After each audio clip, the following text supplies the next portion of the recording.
Hello friends, welcome to defence matrix. तो आज एक टॉपिक के बारे में हम काफ़ी ब्रीफ में डिस्कस करने वाले हैं। ये काफ़ी ज़्यादा इंपॉर्टेंट टॉपिक है, इसके बारे में हम विस्तार से भी चर्चा करेंगे, लेकिन वो फॉलो ऑन वीडियो में होगा। तो ये चीज़ हम जानते हैं कि इंडिया के दोनों बॉर्डर्स पे स्टेल्थ 5th जनरेशन प्लेटफॉर्म्स जो हैं ये आने वाले हैं। एक जगह आ भी चुका है, चाइना द्वारा J-20s को इंडिया के बॉर्डर्स के पास डिप्लॉय किया जा चुका है। वहीं पर पाकिस्तान के साइड से भी चाइनीज J-31 फाइटर्स को फ्यूचर में डिप्लॉय किया जाएगा। तो इसके कंपैरिजन में इंडिया के पास सेम कैटेगरी में कोई भी प्लेटफॉर्म नहीं है। बाकी इंडिया का रिस्पांस यहाँ पर क्या रह सकता है, इस पर भी कोई क्लैरिटी नहीं है। इंडियन एयरफोर्स के सबसे कैपेबल प्लेटफॉर्म की बात करें तो यहाँ पर हमारे पास डैसॉ रफाल है, जो कि F3R वर्जन में है। AES से रडार के साथ आता है और पैसिव सेंसर्स भी यहाँ पर दिए गए हैं। अपनी कैटेगरी में काफ़ी ज़्यादा इफेक्टिव प्लेटफॉर्म मालूम होता है। दूसरा Su-30 MKI है, जिसका अपग्रेड जो है ये पेंडिंग है और ये प्रोसेस चालू होते होते 2027 आ सकता है और ये अपग्रेड खत्म 2030 से 2032 तक हो सकता है। तो प्रेजेंट में हमारे पास यही फाइटर्स हैं जो कि चाइनीज़ 5th जनरेशन प्लेटफॉर्म्स के काउंटर में हम इस्तेमाल कर सकते हैं।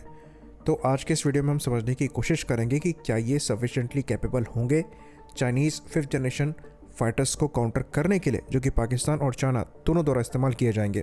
तो जब हम अपने 4 और 4.5 जन प्लेटफॉर्म्स की बात करते हैं चाइनीज़ 5th जनरेशन प्लेटफॉर्म्स के अगेंस्ट में, तब एक इंसिडेंट की चर्चा होती है जहां पर इंडियन एयरफोर्स चीफ द्वारा ये कहा गया था कि बॉर्डर के पास Su-30 MKI ने कई किलोमीटर के डिस्टेंस से ही चाइनीज़ J-20 को ट्रैक किया था। तो वो इस टॉपिक में स्पेसिफिक्स में नहीं गए, उन्होंने डिस्टेंस नहीं बताया, कितने टाइम तक ये ट्रैक मेंटेन रहा था ये नहीं बताया, पर Su-30 MKI द्वारा ये प्लेटफॉर्म ट्रैक किए गए थे ये उन्होंने क्लियर किया है। अब इसके पीछे कई रीजंस बताए जाते हैं।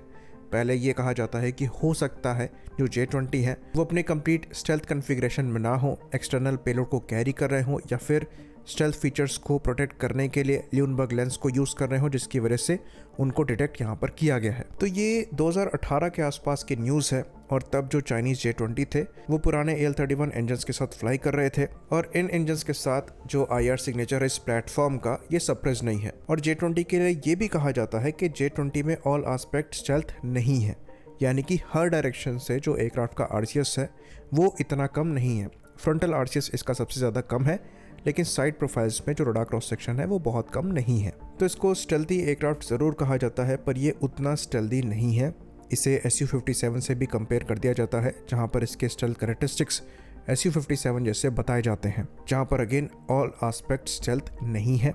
और डेफिनेटली F-35 जितना क्वाइट ये एयरक्राफ्ट नहीं है, क्योंकि वहाँ पर स्टेल्थ कैरेक्टरिस्टिक्स के साथ साथ जो IR सिग्नेचर्स हैं उनको भी सप्रेस किया गया है, साथ ही साथ कम्युनिकेशन में भी वहाँ पर सप्रेशन है, जिसकी वजह से जो सिग्नल इंटेलिजेंस प्लेटफॉर्म्स हैं वो भी इनको डिटेक्ट नहीं कर सकते।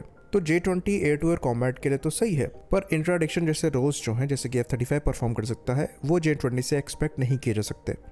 सबसे बड़ा इशू यहाँ पर इसका इंजन होगा, जिसको अपग्रेड करने पर काम किया जा रहा है। फिलहाल ये WS-10C इंजन को इस्तेमाल करता है, जो कि AL-31 इंजन की कैटेगरी में आता है। इसको अपग्रेड करके WS-15 इंजन यहाँ पर लगाया जाना है, जिसकी अभी टेस्टिंग ही चल रही है और जो लार्ज स्केल इंटीग्रेशन है वो नहीं हुआ है। तो अभी जो J-20 फ्लाई कर रहे हैं उसमें maximum J-20s exposed IR signature के साथ हैं। बाकी ये चीज़ हमने बता ही दी कि यहाँ पर ऑल आस्पेक्ट स्टेल्थ नहीं है, इसलिए साइड प्रोफाइल से जो RCS है वो फ्रंटल RCS से ज़्यादा है।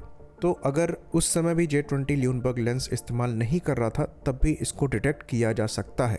डिस्टेंस यहाँ पर पता होता तो इस पर पुख्ता तौर से चीज़ें कही जा सकती थी। एक और चीज़ हम यहाँ पर ऐड करना चाहेंगे कि Su-30 MKI को लेकर ये ज़रूर कहा जाता है कि ये 2002 से इंडक्ट होना चालू हुए थे। तो ये चीज़ हम आपको बता दें, और कईयों की यहाँ पर गलतफहमी है कि जो Su-30 MKI 2002 से भले इंडक्ट होना चालू हुए हों, उसमें उस समय का सबसे पावरफुल फायर कंट्रोल रडार लगा हुआ था जो NO11M बार्स है। ये एक passive electronically scan array based radar ज़रूर है, पर ये एक हाइब्रिड है, यानी कि इसमें AES से रडार के भी फीचर हैं। और ये पावरफुल रडार नॉर्मल टारगेट्स को, यानी कि जो बड़े ट्रांसपोर्ट प्लेटफॉर्म्स हो गए और सपोर्ट प्लेटफॉर्म्स हो गए, 400 किलोमीटर की रेंज तक में स्कैन कर सकता है, डिटेक्ट भी कर सकता है। और जो फाइटर साइज ऑब्जेक्ट हैं इनको 125 किलोमीटर तक की रेंज में डिटेक्ट करने में सक्षम है। तो अगर J-20 80 किलोमीटर के भी डिस्टेंस पे रहा होगा लोअर RCS होने के बावजूद, तो ये रडार उन्हें डिटेक्ट कर भी सकता है। इंगेजमेंट यहाँ पर एक दूसरा मुद्दा हो जाता है, क्योंकि वहाँ पर कई फैक्टर्स आ जाते हैं। लॉक करना और लॉक मेंटेन कर पाना ये दो अलग चीज़ें हैं। कई इवेसिव मनवर्स होते हैं जिससे ये लॉक हटाए जा सकते हैं। बाकी टेरेन यहाँ पर एक बड़ा फैक्टर है जिसको यूज़ करते हुए जो स्टेल्थ का एडवांटेज आपको मिल रहा है उसको काफ़ी हद तक कम किया जा सकता है। और यहाँ पर हम Su-30 MKI का ही एग्जांपल ले रहे हैं। रफाल इसके कंपैरिजन में ज़्यादा पावरफुल एवियोनिक्स के साथ आता है, तो डेफिनेटली उसके लिए भी बहुत बड़ी परेशानी नहीं होगी J-20 जैसे प्लेटफॉर्म को डिटेक्ट करके इंगेज करने की। पर ये चीज़ भी हम यहाँ पर क्लियर कर दें कि जो J-20 द्वारा वेपन्स को इंटरनली कैरी किया जाता है, साथ ही साथ फ्रंटल RCS वहाँ पर कम है, तो क्लियर एडवांटेज उनके पास रहेगा। साथ ही साथ J-20 का रडार भी पावरफुल है, पर सिचुएशन ऐसी भी नहीं रहेगी कि जो हमारे प्लेटफॉर्म्स हैं वो बिल्कुल किसी काम के उनके सामने नहीं रहेंगे। पर बैलेंस को डेफिनेटली यहाँ पर मेंटेन करना ज़रूरी है और टेक्नोलॉजिकली उनको मैच करना भी ज़रूरी है। बाकी इसके बारे में हम फॉलो ऑन वीडियो में विस्तार से बात करने वाले हैं। आई होप इन्फॉर्मेशन यहाँ पर क्लियर रही हो। इसी बात पर इस वीडियो को हम ख़त्म करेंगे। लाइक करिए, सब्सक्राइब करिए। जय हिंद।